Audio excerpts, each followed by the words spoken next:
জাতিসংঘে ইউনুস বাইডেন বৈঠক, অন্তর্বর্তী সরকারকে পূর্ণ সমর্থন দেবে যুক্তরাষ্ট্র। রোহিঙ্গা প্রত্যাবাসন নিয়ে জাতিসংঘে জোরালো বক্তব্যের আশা, ডক্টর ইউনুসের পক্ষেই সমাধান সম্ভব। 18 মাসের মধ্যেই নির্বাচন বললেন সেনাপ্রধান, সরকারের সিদ্ধান্ত কিনা প্রশ্ন বিশ্লেষকদের।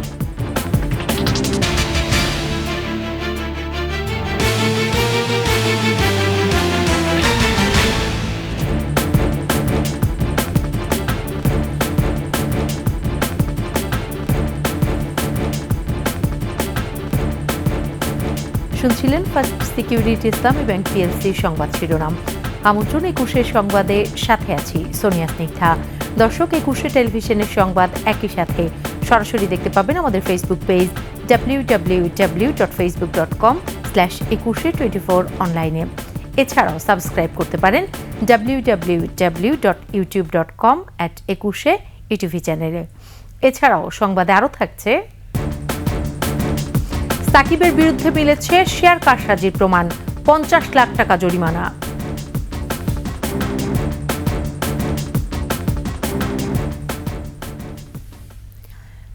বাংলাদেশের অন্তর্বর্তী সরকারকে পূর্ণ সমর্থন জানিয়েছেন যুক্তরাষ্ট্রের প্রেসিডেন্ট জো বাইডেন। জাতিসংঘের সাধারণ অধিবেশনের সাইডলাইন বৈঠকে অন্তর্বর্তী সরকারের প্রধান উপদেষ্টা অধ্যাপক ডক্টর মোহাম্মদ ইউনুসকে এই কথা বলেন মার্কিন প্রেসিডেন্ট। যে কোনো প্রয়োজনে বাংলাদেশের পাশে থাকারও আশ্বাস দেন জো বাইডেন। আশরাফ শুভর ডেস্ক রিপোর্ট। যুক্তরাষ্ট্রের স্থানীয় সময় সকাল 11টায় নিউ ইয়র্কে জাতিসংঘের সদর দপ্তরে অন্তর্বর্তী সরকারের প্রধান উপদেষ্টা ডক্টর মোহাম্মদ ইউনুসের সাথে বৈঠকে বসেন মার্কিন প্রেসিডেন্ট জো বাইডেন। এর আগে বাংলাদেশের কোনো সরকার প্রধানের সাথে যুক্তরাষ্ট্রের প্রেসিডেন্টের জাতিসংঘের সাধারণ অধিবেশনের সাইডলাইন বৈঠক হয়নি। বৈঠকে বাংলাদেশ সরকারকে পূর্ণ সমর্থন জানান মার্কিন প্রেসিডেন্ট জো বাইডেন। সে সময় আওয়ামী লীগ সরকারের নিপীড়নের বিরুদ্ধে শিক্ষার্থীদের সাহসী ভূমিকা ও দেশ পুনর্গঠনে তাদের গুরুত্বপূর্ণ অবদানের কথা জো বাইডেনকে জানান অধ্যাপক ইউনুস।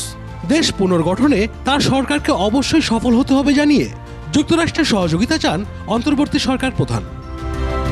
পরে শিক্ষার্থীদের ত্যাগ ও সাহসিকতার প্রশংসা করে তাদের প্রতি ওয়াশিংটনের পূর্ণ সহযোগিতার অঙ্গীকার করেন জো বাইডেন। এ সময় জুলাই বিপ্লব চলাকালীন ও এর পরে শিক্ষার্থীদের আঁকা দেয়ালচিত্রের ছবি সম্মিলিত দ্য আর্ট অফ ট্রায়াম্ফ শীর্ষক আর্টবুক মার্কিন প্রেসিডেন্টকে উপহার দেন প্রধান উপদেষ্টা। আশরাফ শুভ, 21 টেলিভিশন। নিউ ইয়র্কে কর্মরত সিনিয়র সাংবাদিক নাজমুল হাসান বলেছেন, বাইডেন ইউনুস বৈঠকের মধ্য দিয়ে দুই দেশের সম্পর্কের নতুন দুয়ার উন্মোচিত হবে। সরকারের যত ধরনের সাহায্য সহযোগিতা প্রদান করা সম্ভব এই সরকারের জন্য, প্রফেসর ইউনুসের সরকারের জন্য, সেটি যুক্তরাষ্ট্র করবে, সেটি প্রেসিডেন্ট বাইডেন খুব জোরের সাথে উল্লেখ করেছেন, যেটি আমার মনে হলো। আরেকটা জিনিস যেটি হচ্ছে যে আমরা সবসময় এই দেশে যেটাকে আমরা বলি আমেরিকাতে বডি ল্যাঙ্গুয়েজটা খুব ইম্পর্টেন্ট। প্রেসিডেন্ট বাইডেন যে আন্তরিকতার সাথে প্রফেসর ইউনুসকে গ্রহণ করেছেন, তার সাথে কর্মর্দন করেছেন, কোলাকুলি করেছেন, সাধারণত প্রেসিডেন্ট বাইডেন এমন কাজটি কখনো করতে আমরা দেখেছি সাম্প্রতিককালে, আমরা দেখিনি। অতএব দুজনের ভিতরে সৌহার্দ্য দীর্ঘদিনের এবং এটার একটি প্রকাশ আজকে ঘটেছে। এবং আমার যতটুকু বিশ্বাস, আমার মনে হয় যে যুক্তরাষ্ট্র সরকার বাইডেন প্রশাসনের পূর্ণ সমর্থন প্রেসিডেন্ট আমাদের তত্ত্বাবধায়ক সরকারের, বাংলাদেশের অন্তর্বর্তীকালীন সরকারের প্রধান উপদেষ্টার প্রতি রয়েছে এবং প্রফেসর ইউনুসকেও বেশ সাচ্চর্য দেখা গিয়েছে। সম্পর্ক আরও সুদৃঢ় করতে পারস্পরিক সহায়তায় পাশে থাকার আশ্বাস দিয়েছেন কানাডার প্রধানমন্ত্রী জাস্টিন ট্রুডো। নিউ ইয়র্কে জাতিসংঘ সাধারণ পরিষদ অধিবেশনের ফাঁকে একান্ত বৈঠকে বাংলাদেশের অন্তর্বর্তী সরকারের প্রধান উপদেষ্টা ডক্টর মোহাম্মদ ইউনুসকে প্রাতিষ্ঠানিক সংস্কারের ক্ষেত্রে সহযোগিতার আশ্বাস দেন ট্রুডো। সে সময় অধ্যাপক ইউনুস কানাডার প্রধানমন্ত্রীকে বাংলাদেশের বিপ্লব চলাকালীন এবং পরবর্তী সময়ে শিক্ষার্থী ও তরুণদের আঁকা গ্রাফিতির ছবি সমৃদ্ধ একটি বই উপহার দেন। পরে প্রধান উপদেষ্টার সঙ্গে সৌজন্য সাক্ষাৎ করেন আন্তর্জাতিক মুদ্রা সংস্থা IMF এর ব্যবস্থাপনা পরিচালক ক্রিস্টালিনা জর্জিয়েভা এবং ইতালির প্রধানমন্ত্রী জর্জিয়া মেলোনি।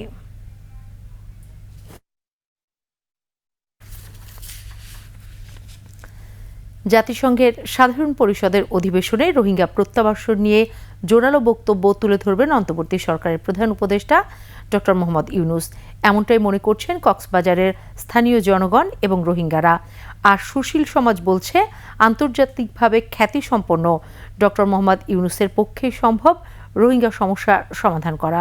কক্সবাজার প্রতিনিধি আব্দুল আজিদের তথ্য ও চিত্রের ডেস্ক রিপোর্ট।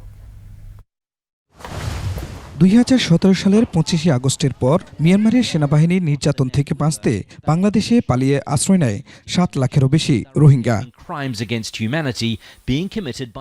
আগে থেকে বসবাসরত রোহিঙ্গা সহ 12 লাখেরও বেশি রোহিঙ্গা কক্সবাজারের উখিয়া ও টেকনাফের 33টি ক্যাম্পে বসবাস করছে।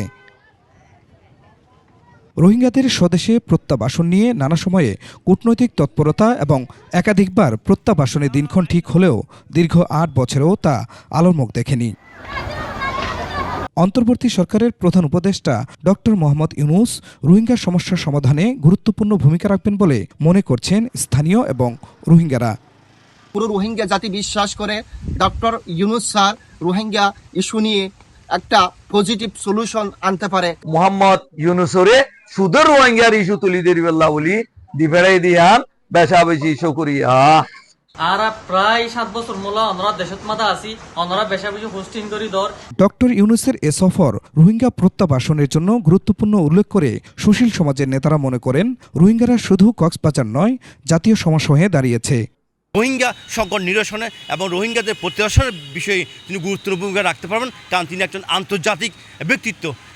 কূটনৈতিক প্রজ্ঞা দিয়ে অনতিবিলম্বে রোহিঙ্গাগুলো যেন মায়ানমারে ফেরত নিয়ে যাওয়ার ব্যবস্থা করেন, এই প্রত্যাশা আমরা করি। রোহিঙ্গা প্রত্যাবাসনের যে দাবি, সেই দাবিটা উনি বহির্বিশ্বে অর্থাৎ এটি জাতিসংঘের যে সর্বোচ্চ ফোরাম সেখানে তিনি তুলে ধরবেন। রোহিঙ্গা শরণার্থী ক্যাম্প পরিদর্শন করেছেন অন্তর্বর্তী সরকারের দুর্যোগ ব্যবস্থাপনা ও ত্রাণ এবং মুক্তিযুদ্ধ বিষয়ক উপদেষ্টা ফারুকি আজম। জাতিসংঘের বিভিন্ন সংস্থার ঊর্ধ্বতন কর্মকর্তাদের সাথে মতবিনিময়কালে রোহিঙ্গা শরণার্থীদের মানবিক সহায়তা নিশ্চিত করার উপর জোর দেন তিনি। খুরশিদ আল মুকুল, ডেস্ক রিপোর্ট, 21 টেলিভিশন। জাতিসংঘের সাধারণ অধিবেশনে আগামী 27 সেপ্টেম্বর ভাষণ দেবেন প্রধান উপদেষ্টা অধ্যাপক ডক্টর মোহাম্মদ ইউনূস। তার বক্তব্যে গুরুত্বের সঙ্গে উঠে আসতে পারে রোহিঙ্গা প্রসঙ্গ। কূটনীতিকরা মনে করছেন রোহিঙ্গা সংকট সমাধানে তাদের প্রত্যাবাসনে আন্তর্জাতিক মহলের উপর চাপ সৃষ্টি করাটাই ডক্টর ইউনূসের জন্য এখন অন্যতম প্রধান চ্যালেঞ্জ। বিস্তারিত থাকছে নাহিদ সিরাজি নিম্মির প্রতিবেদনে। মিয়ানমার থেকে জোরপূর্বক বাস্তুচ্যুত 12 লাখেরও বেশি রোহিঙ্গার আশ্রিত ক্যাম্পগুলো পরিণত হয়েছে এখন মাদক, অস্ত্র চোরাচালান সহ মানব পাচারকারীদের অভয়ারণ্যে। এসব অপরাধকে ঘিরে হতাহতের ঘটনা এখন সেখানে নিত্যদিনের। এর বিরূপ প্রভাব পড়ছে কক্সবাজারের স্থানীয়দের ওপর। একই সঙ্গে হুমকির মুখে আঞ্চলিক নিরাপত্তা। রোহিঙ্গা সংকট সমাধানে শুরুর দিকে আন্তর্জাতিক সম্প্রদায় খানিকটা এগিয়ে এলেও তা যেন হারিয়ে গেছে সময়ের ব্যবধানে। এদিকে দেশের রাজনৈতিক পরিবর্তিত অবস্থায় এই সংকট আরও ঘনীভূত হওয়ার আগে বিশ্ব দরবারে বিষয়টিকে গুরুত্বের সঙ্গে তুলতে যাচ্ছেন প্রধান উপদেষ্টা অধ্যাপক ডক্টর মোহাম্মদ ইউনূস। কূটনীতি বিশ্লেষকরা বলছেন, জাতিসংঘে তার এই সফর রোহিঙ্গা সংকট সমাধানে নতুন অধ্যায়ের সূচনা করবে। ডক্টর ইউনূসের যে ক্যাপাসিটি বা ক্যালিবার আছে, সেইটাকে আসলে আমাদের ক্যাপিটালাইজ করা দরকার। কারণ তিনি যেই পরিমাণ ইনফ্লুয়েন্স তৈরি করতে পারবেন, সেটা বিগত সরকারের কেউ খুব ওরকম লেভেলে করতে পেরেছেন ভাবার কোনো সম্ভাবনাই নাই। রোহিঙ্গাদের ফেরত নিতে মিয়ানমার আন্তরিক না হলে তাদেরকে অতি দ্রুত তৃতীয় কোনো দেশে পাঠানোর জন্য প্রধান উপদেষ্টাকে প্রস্তাব তোলার পরামর্শ বিশেষজ্ঞদের। আন্তর্জাতিক সম্প্রদায় এই সমস্যার সমাধানে তেমন কোনো সহযোগিতা এবং সক্রিয় কোনো সহযোগিতা করছে না। এইটা অত্যন্ত শক্ত ভাষায় এবং স্ট্রংলি বাংলাদেশের জায়গা থেকে এটা উপস্থাপন করতে হবে। সংকটের সমাধান না হওয়া পর্যন্ত রোহিঙ্গাদের জন্য আন্তর্জাতিক সম্প্রদায়ের মানবিক সহায়তা যেন অব্যাহত থাকে, তাও নিশ্চিত করতে হবে বলে মনে করেন তারা। নাহিদ সিরাজি নিম্মি, 21 টেলিভিশন, ঢাকা। নতুন আসা রোহিঙ্গাদের কারণে সংকটের চাপ আরও বাড়ছে বলে মন্তব্য করেছেন দুর্যোগ ব্যবস্থাপনা ও ত্রাণ মন্ত্রণালয়ের উপদেষ্টা ফারুকি আজম বীর প্রতীক। কক্সবাজারে এক অনুষ্ঠান শেষে সাংবাদিকদের একথা বলেন তিনি। কোনো না কোনোভাবে যে অনুপ্রবেশ হচ্ছে, সেই সমস্ত বিষয়ে আমরা অবগত হয়েছি। এগুলি এখনো কোনো রেজিস্ট্রেশন হয় নাই, যেহেতু আমি মন্ত্রণালয় থেকে আমাদের এখান থেকে আমরা বলতে পারছি না যে ঠিক কতজন কি এইভাবে আসছে। এগুলি যখন সরকারি যদি কাউন্টের মধ্যে আসে, আরও মন্ত্রণালয় এটার সাথে যুক্ত আছে, তখন আপনাদের কাছে বলা যাবে। যে কোনো পরিস্থিতিতে ডক্টর মোহাম্মদ ইউনূসের নেতৃত্বাধীন অন্তর্বর্তী সরকারকে পূর্ণ সমর্থন দেবেন সেনাবাহিনীর প্রধান জেনারেল ওয়াকারুজ্জামান। সংবাদ মাধ্যম রয়টার্সকে দেওয়া সাক্ষাৎকারে সেনাপ্রধান বলেন, 18 মাসের মধ্যে যাতে নির্বাচন হতে পারে সেজন্য গুরুত্বপূর্ণ সংস্কারে অন্তর্বর্তী সরকারকে সহযোগিতা করবে সেনাবাহিনী। তার নেতৃত্বে বাংলাদেশ সেনাবাহিনী রাজনীতিতে হস্তক্ষেপ করবে না বলেও নিশ্চিত করেন জেনারেল ওয়াকার। রিপোর্ট তুলি মল্লিকের। ধৈর্য ধরেন, আমাদের কিছু সময় দেন। ছাত্র জনতার গণ অভ্যুত্থানে হাসিনা সরকারের পতনের পর জাতির উদ্দেশ্যে দেওয়া বক্তব্যে অন্তর্বর্তী সরকার গঠনের মাধ্যমে দেশের আইন শৃঙ্খলা পরিস্থিতি স্বাভাবিক করার প্রতিশ্রুতি দেন সেনাবাহিনী প্রধান জেনারেল ওয়াকারুজ্জামান। ধৈর্য ধরতে বলেন দেশের মানুষকে। ইন্টারিম গভর্নমেন্টের মাধ্যমে এদেশের সমস্ত কার্যকলাপ চলবে। এবার ব্রিটিশ সংবাদ মাধ্যম রয়টার্সকে দেওয়া বিরল সাক্ষাৎকারে আরও একবার দেশবাসীকে ধৈর্য ধরার আহ্বান জানালেন ওয়াকারুজ্জামান। বললেন, রাষ্ট্র পরিচালনা ও নির্বাচন ব্যবস্থায় গুরুত্বপূর্ণ সংস্কারের জন্য ডক্টর মোহাম্মদ ইউনূসের নেতৃত্বাধীন অন্তর্বর্তী সরকারের 1 থেকে 1.5 বছর সময় লাগতে পারে। এ সময় পূর্ণ সমর্থন দিয়ে পাশে থাকার কথা জানান সেনাপ্রধান। প্রধান উপদেষ্টার সঙ্গে প্রতি সপ্তাহে বৈঠক হয় উল্লেখ করে একসাথে কাজ করলে ব্যর্থ হওয়ার কোনো কারণ নেই বলে মনে করেন জেনারেল ওয়াকার। জানান, তার নেতৃত্বে বাংলাদেশ সেনাবাহিনী রাজনীতিতে হস্তক্ষেপ করবে না। সাবেক প্রধানমন্ত্রী ও স্বরাষ্ট্রমন্ত্রী সরাসরি নিয়ন্ত্রণে থাকা বেশ কিছু সামরিক কর্মকর্তা বিচ্যুতিমূলক কর্মকাণ্ডে জড়িয়ে থাকতে পারেন উল্লেখ করে কেউ দোষী সাব্যস্ত হলে ব্যবস্থা নেওয়া হবে বলে জানান। এরই মধ্যে কয়েকজনকে শাস্তি দেওয়া হয়েছে বলেও নিশ্চিত করেন।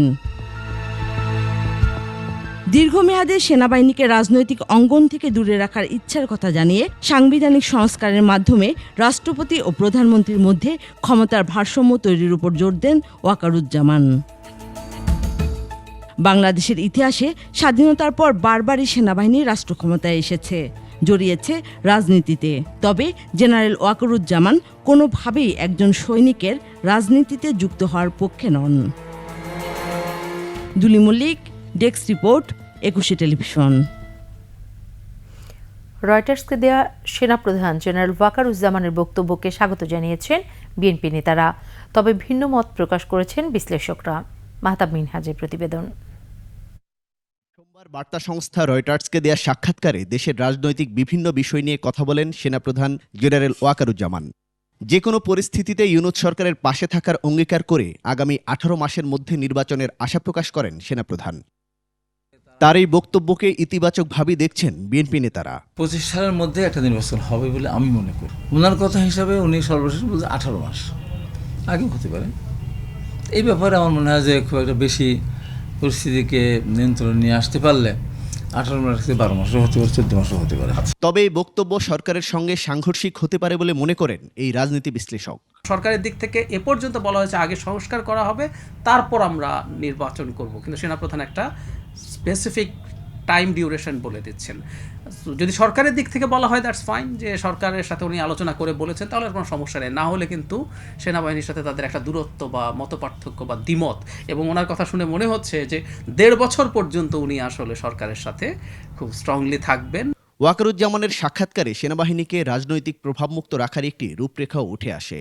উনি অবশ্যই যেটা উল্লেখ করেছেন সেটা ঠিক, যে যেসব সেনাবাহিনীর সদস্য এখানে কোনো রকম অপরাধের সাথে জড়িত থাকে তাদের বিরুদ্ধে কঠোর ব্যবস্থা নেওয়ার কথা, এটাই নেওয়া যেতে পারে। আর অন্যটা উনি বলেছেন আসলে ব্যালেন্স অফ পাওয়ারের জন্য। সামরিক বাহিনীর লোকজন রাজনৈতিক নেতৃত্ব, সরকারের নেতৃবৃন্দের কথা মতো অনেক জায়গায় অনেক ক্ষতি করে ফেলেছে তারা। কিন্তু যখন রাজনীতি মুক্ত হবে তখন সরকারে যাই থাকবেন না কেন, তারা যদি কোনো কিছু করতে বলেন, ইনলিগাল কিছু করতে বলেন, তারা তখন করবে না। 1 থেকে 1.5 বছরের মধ্যে দেশে গণতন্ত্রের উত্তরণ ঘটবে বলে আশা প্রকাশ করেন জেনারেল ওয়াকারুজ্জামান। মাহতাব মিনহাজ, 21 টেলিভিশন, ঢাকা। মাঠে সময়টা ভালো যাচ্ছে না সাবেক সংসদ সদস্য বিশ্বসেরা অলরাউন্ডার সাকিব আল হাসানের। মাঠ ও মাঠের বাইরে নানা কারণে সমালোচনার মধ্যেই থাকেন তিনি। এবার আরও একটি নেতিবাচক খবরের শিরোনাম হলেন সাকিব। শেয়ার বাজারে কেলেঙ্কারির জন্য 50 লাখ টাকা জরিমানা করেছে Bangladesh securities and exchange commission. Abu Hurairah তামিমের রিপোর্ট। অবশেষে সাকিব আল হাসানের বিরুদ্ধে শেয়ার কারসাজির প্রমাণ মিলেছে। প্যারামাউন্ট ইন্স্যুরেন্স শেয়ার নিয়ে এই কারসাজি করেন বিশ্বসেরা এই অলরাউন্ডার। এজন্য সাকিবকে 50 লাখ টাকা জরিমানা করেছে securities and exchange commission BSEC. বিএসইসির 923তম কমিশন সভায় সাকিব সহ বেশ কয়েকজনকে শেয়ার বাজারে কারসাজির দায়ে জরিমানা করার সিদ্ধান্ত নেয়। বিএসইসি বলেছে, প্যারামাউন্ট ইন্স্যুরেন্স কোম্পানির শেয়ার কারসাজির জন্য সাকিব সহ অন্যান্যদের 1,63,00,000 টাকা জরিমানা করা হয়েছে। ক্যারিয়ারে কম বিতর্কের জন্ম দেননি সাকিব আল হাসান। এরই মধ্যে ফৌজদারি মামলার আসামি হয়েছেন। ছাত্র জনতা আন্দোলনে নিহত এক গার্মেন্টস কর্মী হত্যা মামলার আসামি করা হয়েছে মাগুরা 1 আসনের এই সংসদ সদস্যকে। হত্যা মামলার আসামি হওয়ায় ক্রিকেটে সাকিবের ভবিষ্যৎ নিয়ে সংশয় দেখা দিয়েছে। বর্তমানে ভারতীয় দলের সঙ্গেই রয়েছেন সাকিব আল হাসান। আবু হুরায়রা তামিম, 21 টেলিভিশন। গাজীপুর ও আশুলিয়া শিল্পাঞ্চলে থামছে না শ্রমিক অসন্তোষ।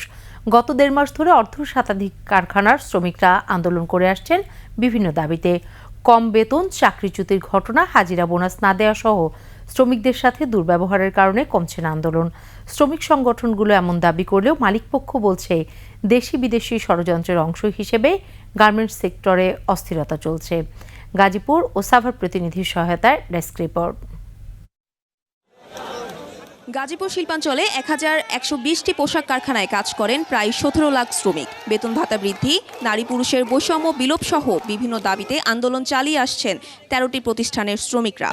টাকা দেয় কিস্তি, ডিজাইনের টাকা দেয় কিস্তি, প্যান্ডেলের টাকা দেয় কিস্তি, এই কিস্তি এই সব কিস্তি মিষ্টি কিছু থাকবে না।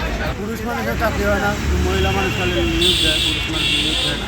যার দিতে তোমার পরিচয় আছে, স্টাফের টাকা ডাকতে ওর চাকরি হইতেছে, কিন্তু আমি যে কাজ জানি আমার চাকরি হয় না। শ্রমিক সংগঠনগুলো বলছে, সরকার পরিবর্তনের সাথে সাথে ঝুট ব্যবসার নিয়ন্ত্রণ নিয়ে চলছে অস্থিরতা। পাশাপাশি স্বল্প বেতন ভাতা, নারী এবং পুরুষ শ্রমিকের বৈষম্য সহ আরও বিভিন্ন বিষয়কে কেন্দ্র করে এই আন্দোলনের সৃষ্টি। বকেয়া বেতনের দাবিতে অসংখ্য কারখানাগুলোতে আন্দোলন সংগ্রাম হচ্ছে। সেটা হচ্ছে আপনি শুধু পোশাক শিল্প না, এখানে ওষুধ ফ্যাক্টরি আছে, টাইলস ফ্যাক্টরি আছে। শিল্প মালিকরা বলছেন, গার্মেন্টস শিল্পের অস্থিরতা থামছে না দেশ বিদেশি চক্রের ইন্ধন।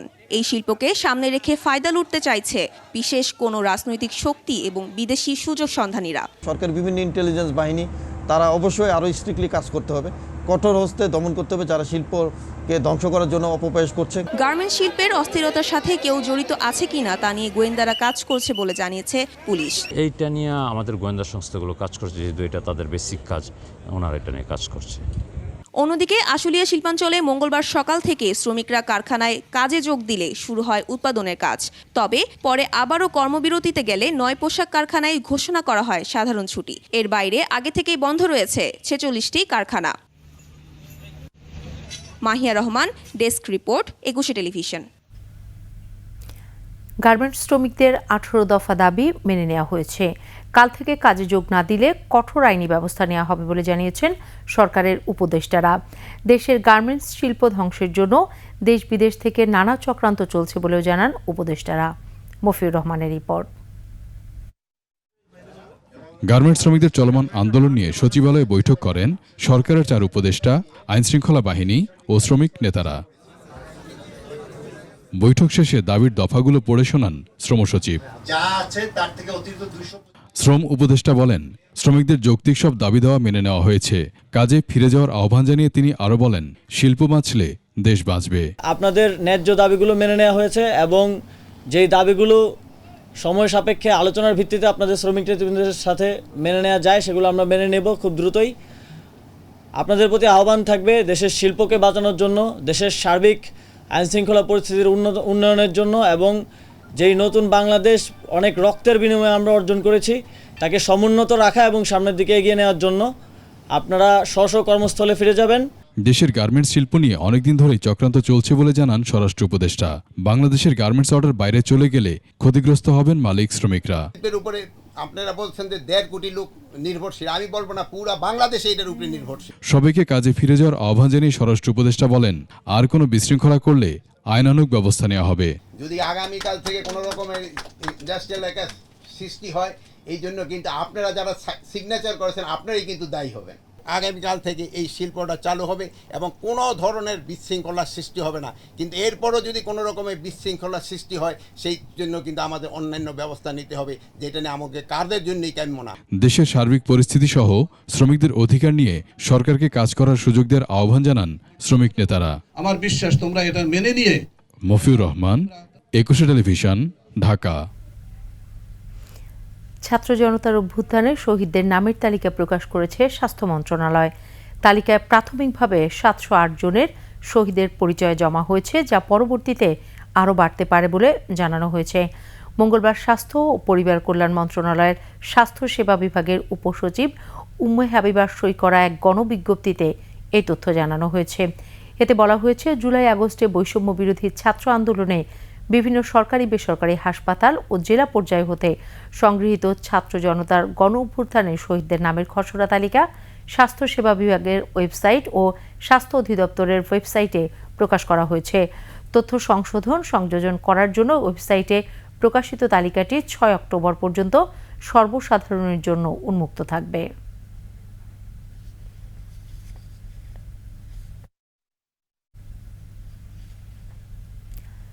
বাংলাদেশ ফেডারেল সাংবাদিক ইউনিয়নের একাংশের সভাপতি জ্যেষ্ঠ সাংবাদিক রুহুল আমিন গাজী মারা গেছেন।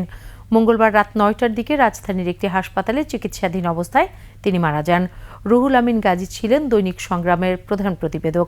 রুহুল আমিন গাজীকে বিদেশে চিকিৎসার জন্য নেয়ার পরিকল্পনা থাকলেও শারীরিক অবস্থার অবনতি হয় তা সম্ভব হয়নি। শেষ করছি 21 সংবাদ। যাবার আগে ফার্স্ট সিকিউরিটি ইসলামী ব্যাংক পিএলসি সংবাদ শিরোনামগুলো আরও একবার। জাতিসংঘে ইউনুস বাইডেন বৈঠক, অন্তর্বর্তী সরকারকে পূর্ণ সমর্থন দেবে যুক্তরাষ্ট্র।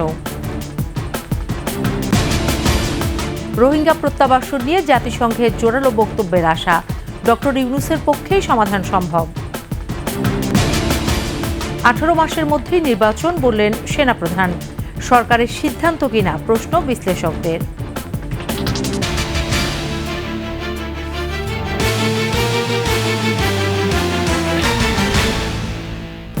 সর্বশেষ সংবাদ জানতে ডায়াল করুন 2021 নম্বরে, আর ভিজিট করুন 21-tv.com ওয়েবসাইটে। ফেসবুকে ভিজিট করতে পারেন www.facebook.com/2124 অনলাইনে। এছাড়াও সাবস্ক্রাইব করতে পারেন www.youtube.com/21 চ্যানেলে। এতক্ষণ সাথে থাকার জন্য ধন্যবাদ। পরবর্তী সংবাদ দেখার আমন্ত্রণ রইল। 21-এর সাথেই থাকুন।